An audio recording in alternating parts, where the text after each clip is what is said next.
Hello and welcome to Money Matters TV. My name is Michael Verrill and I'm the Vice President of Strategic Development for the Sharp Financial Group.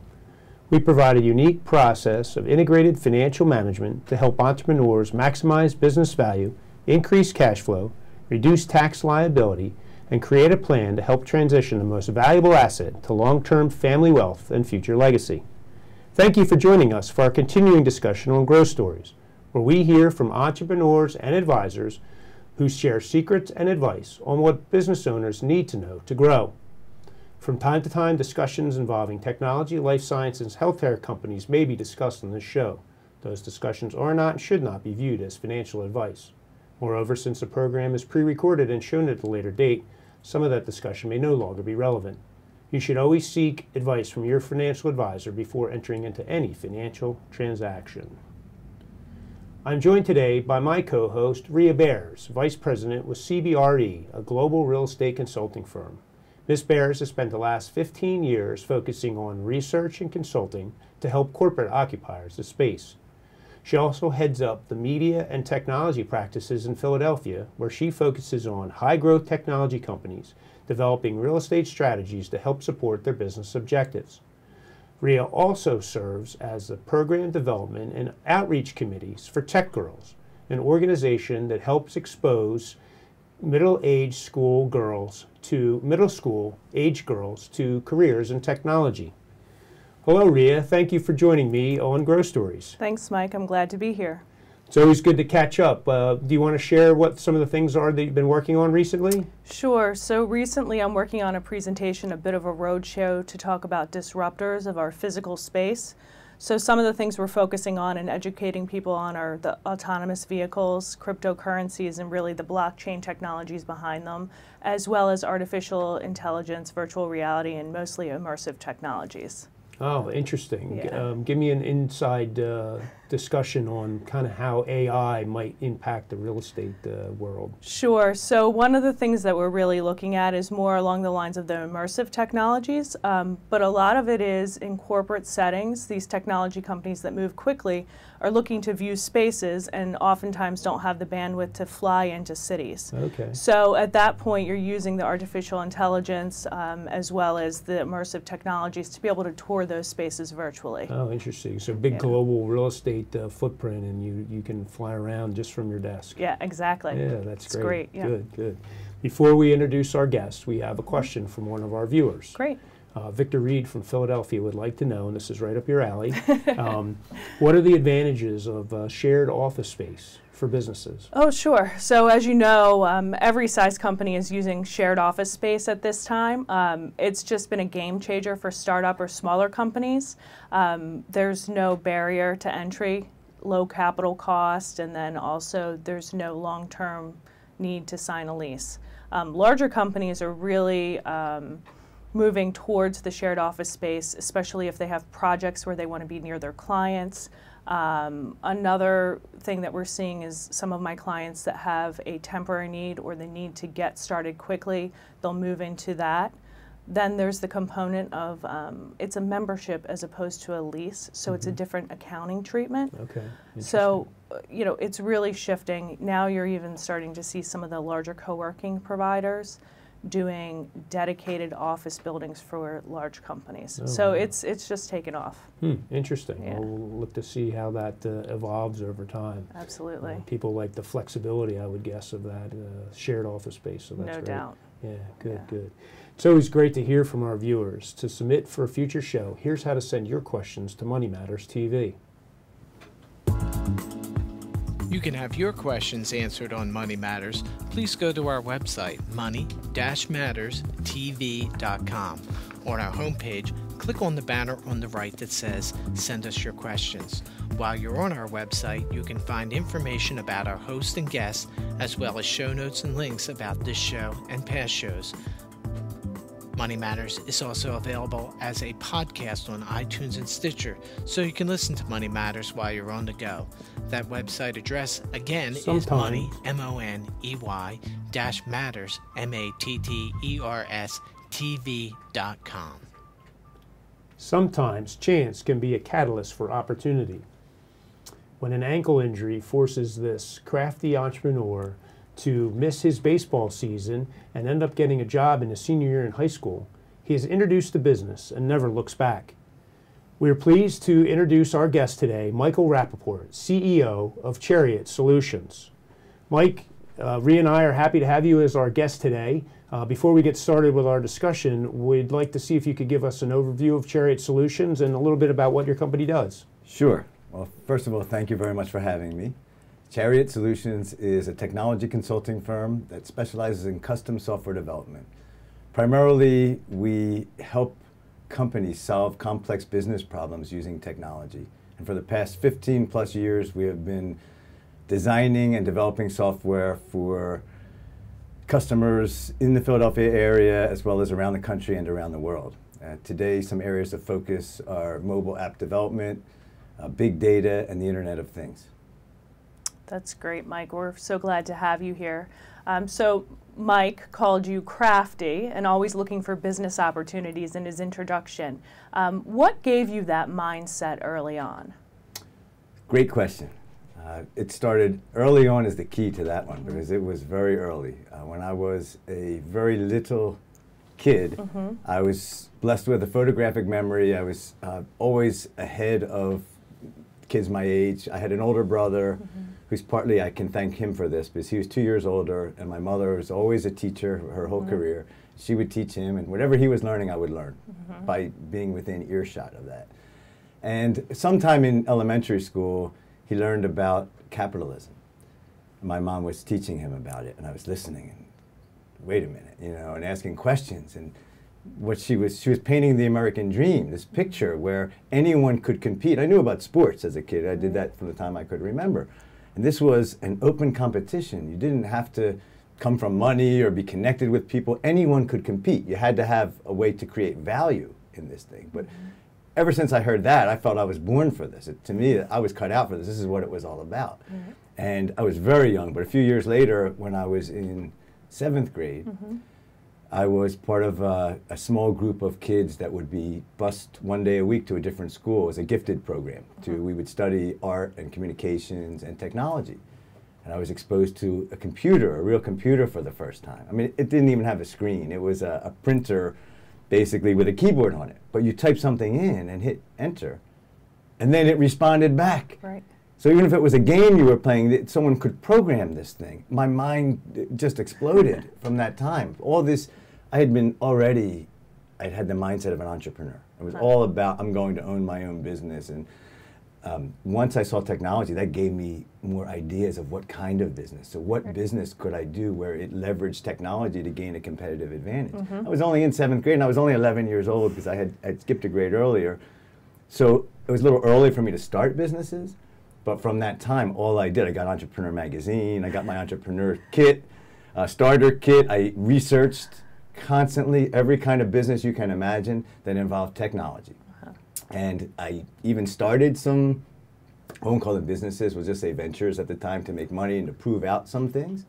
But basically it was all about researching business ideas and planning businesses I would start.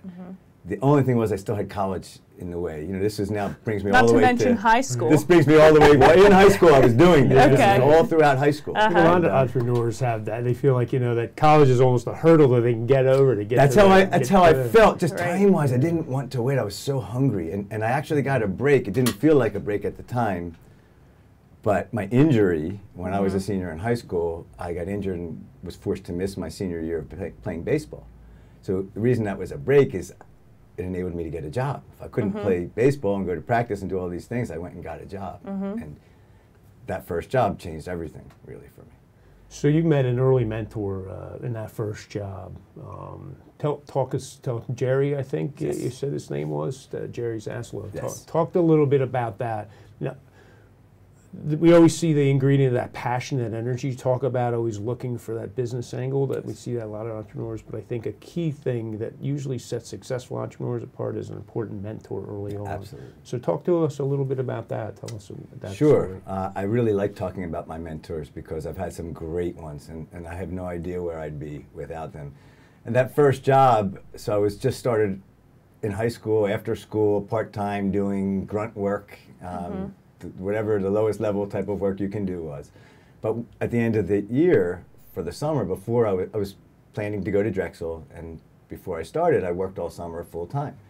When I worked full time, they put me into data entry, the order entry department, where I was entering customers' orders all the time. And I was fast at typing. I was a hard worker. I was brought up that way, and I was getting my work done really fast. I was getting on my boss's nerves a little bit.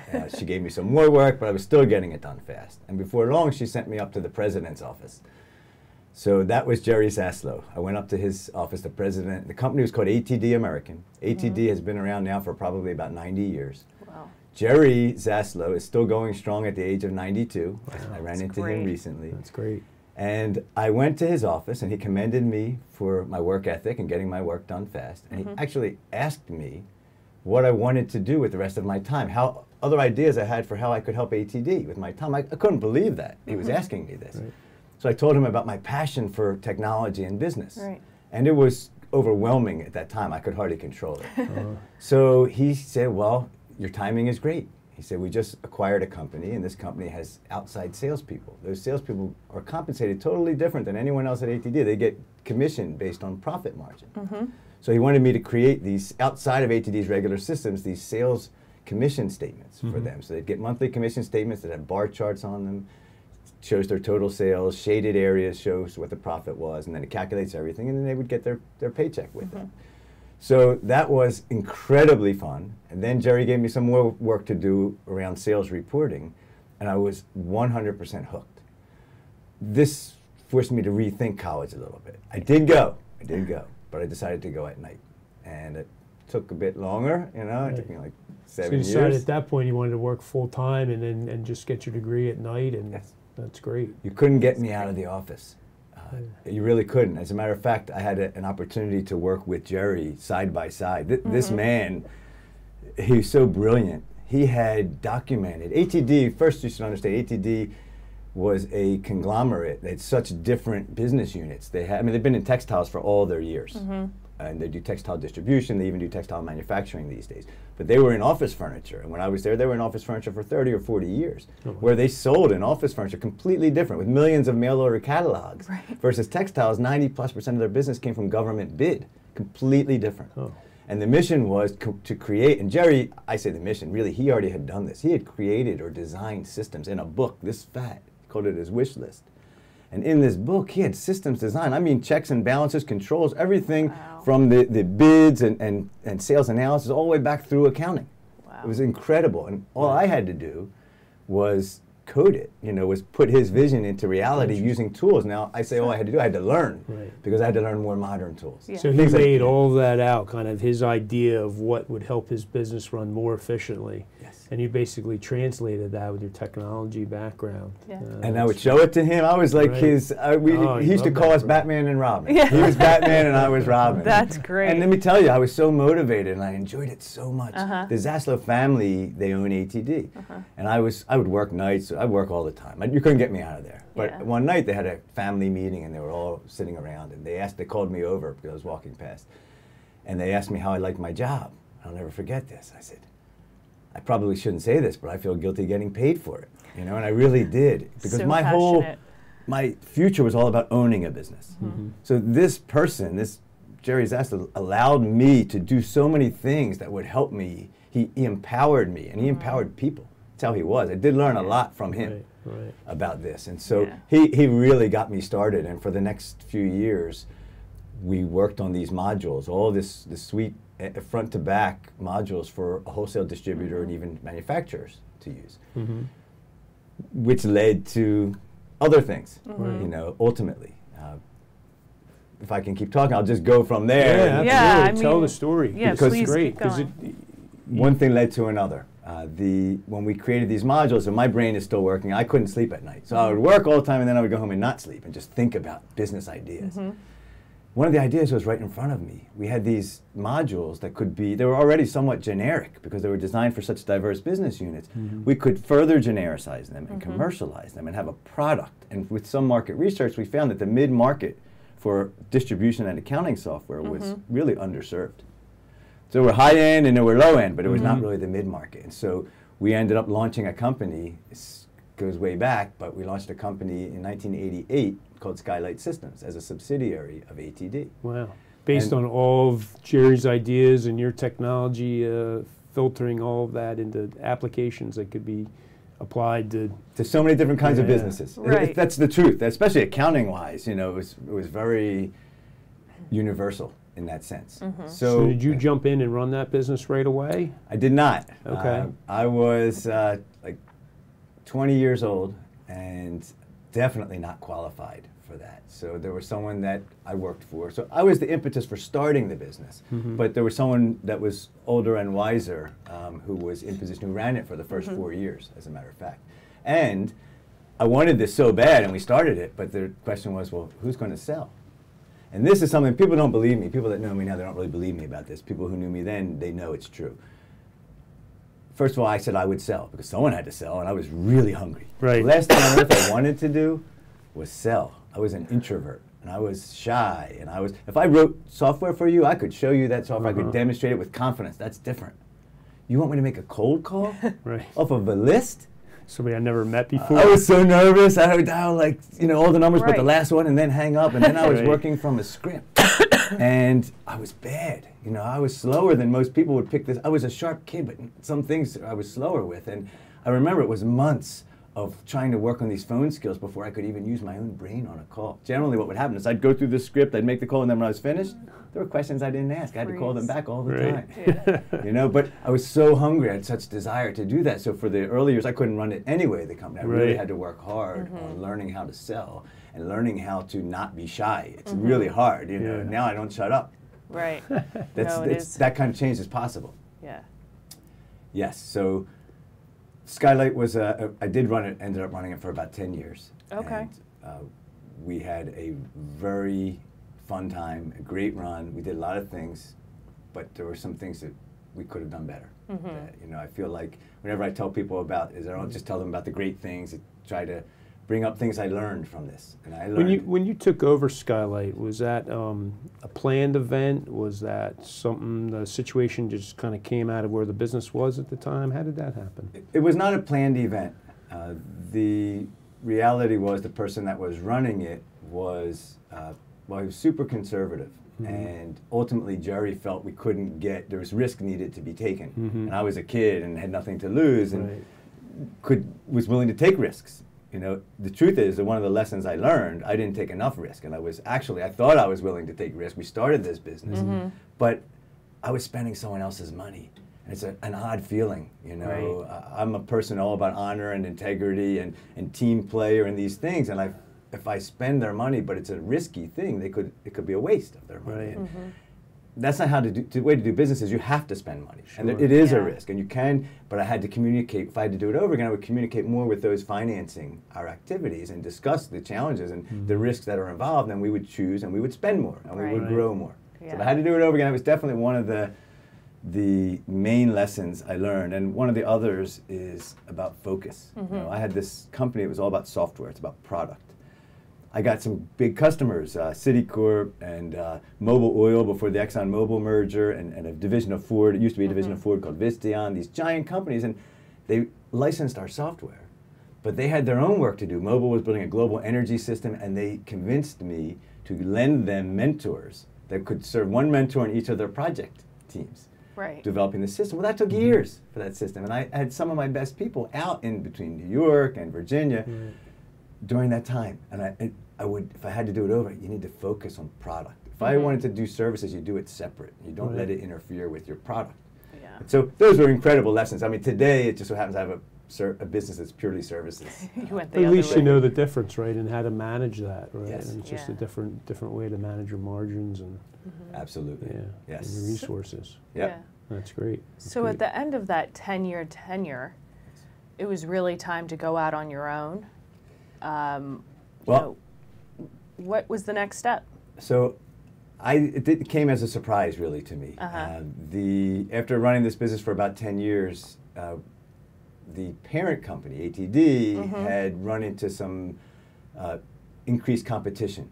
A lot of competition from offshore and so on. And ultimately, the decision was made to get into manufacturing, not just be a middleman and do distribution. Textile manufacturing. Textile manufacturing. Anyway, all these things, a lot of things had happened, and ultimately the timing from their side, it was preferable to sell the software company. They didn't have the appetite for the next wave of this. So the time chose me. I did not choose the time. And actually, the time was far from ideal. It was immediately after 9/11. Oh, wow. And I mean, like a couple months after 9/11. You couldn't raise money for a startup. It was really, really tough. I had 2 babies at home. I mean, I had a 2-year-old and an infant at home. Wow. It was not the best time. And we were starting from scratch. Right. But again, I didn't choose the time. So the truth is, I wasn't scared about starting. I've never been scared about starting something, and I've never been scared of that risk. I'm scared of not doing it, actually, more than anything, to me, because I can't handle not doing it. But what it really scares me is a regular job. I did not want a regular job. And I had something at Skylight, you know, not everyone. Skylight was a normal kind of company. I had maybe 45 people, but there were 10 people, roughly, that were absolutely unbelievable together. I had seen what they could do. We had been through things at Skylight. There's a lot that the world doesn't know about software development, including the fact that most of the professional software developers out there are not really cut out for this. There aren't enough. The bottom line is there aren't enough people who are cut out for this. Right. And at Skylight, we were going through a major re-engineering effort, and we were staffing up, and the person leading that effort convinced me, talked me into only using, let's call them top tier players for now. Only use the top tier. You have to pay them 40 to 50% more than you pay the others, but we're going to cut the team size in half. We already had our team set out. We literally cut the team size in half. One of the teams was only a 2-person team to build testing framework, and I said, there's only 2 people, and he said, we'll do it with 1. So the reality, I tell you this because ultimately this is what Chariot is all about, and we'll get to that, but it had already been proven to me. And this team together, what they could do, their velocity was unbelievable. It really was. What you can do with smaller teams is you can do a lot more than you can with bigger teams. Bigger teams are more complexity, more communication. And smaller teams of these people that are that highly skilled, it's like magic. It's amazing. And so I knew these people needed to be together. I wasn't exactly sure where I fit in. I was way beyond writing code. You'd mentioned that these people were, from a technical standpoint, far beyond what your skill set was. So what was? That's always an interesting thing for me, an entrepreneur. A lot of times the entrepreneur isn't the expert in the room about the service or product that they're delivering, but they're able to bring the experts together and give them the runway to do what they love. Like, give us some insight into that. Like, could you see that? Was there a clear path to that? Or like, how did you know that you were that person? Why were they coming to you and saying, come on, Mike, pull us together and let's build this, and you believe in them, and that's a big leap of faith too. Yes. Well, they had proven a lot to me, so it was easy to believe in these people. So they already had a track record. That's right. And they also believed in me. They had worked for me for quite a while at Skylight, and they understood me, and I'm a person of my word, and I take care of people all the time. And I was always a team player, but truthfully, a lot of this I was winging. You know, I don't want to act like I knew it all. Truth is, this team, and this is my real story of modern day and modern times is about this team and what I learned from them. And so it's interesting, at the end of Skylight and the beginning of Chariot, well, I know I wanted to start a business, and I had some mentors out there. One of them is very well known in this area. He passed away a few years ago, but his name's David Lipson. And David Lipson had tremendous success with IT companies of all different types for many, many years in the Philadelphia area. And he gave me a lot of his time, and he helped me, and we created this business plan. It was this 30-page detailed business plan that I thought was impressive. And I brought that to my 10 people I wanted to start this company with. And they're brilliant people, and they went through everything together, and they asked to meet with me. And when they went to meet with me, they said, we have some questions for you. And they asked me, I see you're raising some money for this. You know, do we need to be as big as we can, as fast as we can, or what's the deal? I said, no, this is friends and family, and it's not in my personality. My next step is not all about how fast we grow, and it's not all about the money. It's not that. You know, I want this job. It's not an quick exit type of thing. So after they were done their questions, they said, we see your business plan, and we'd like to recommend something different. I said, what? They said, well, your business plan looks like every other service company we know, accountants and lawyers and IT service firms. You have 10%, let's call that paid time off. And then you're striving for 90% utilization, billing, 90%.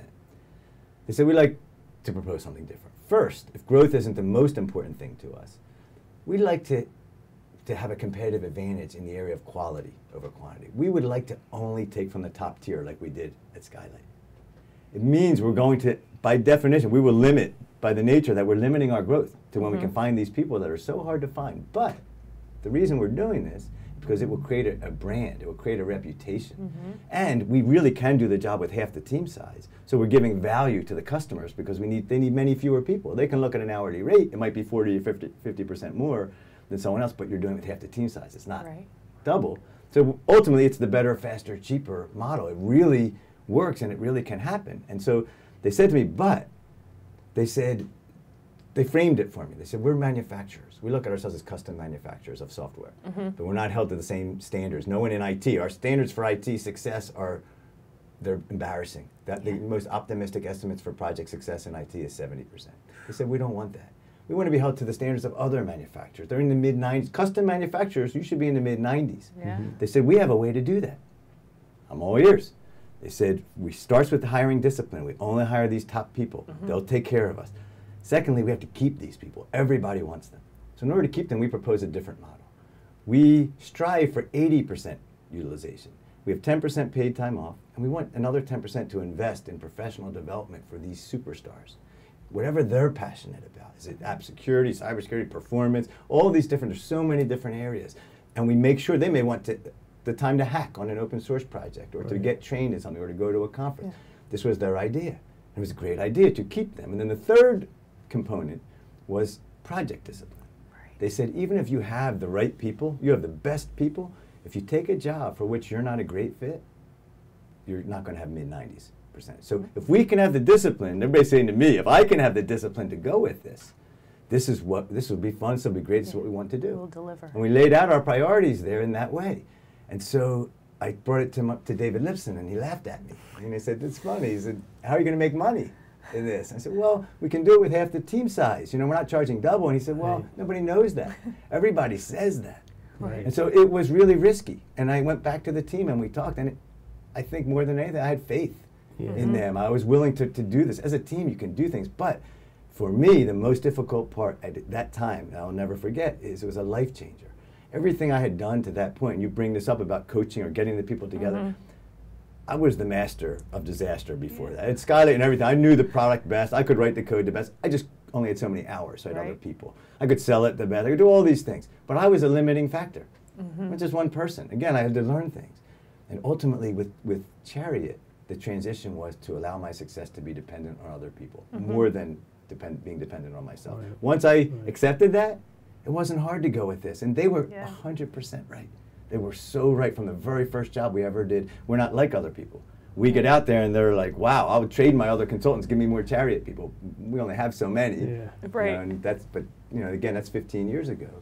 And what I did is say yes and find a way to say yes. And it's really the thing I do best. Saying yes, that's some advice you'd give to a CEO who was trying to do something different and inspire a team underneath them, is be able to say yes. Absolutely. And they present you with things like, instead of trying to make the most money or all these things, we'll make the most in the long run. It's a long-term view because we'll build this great reputation.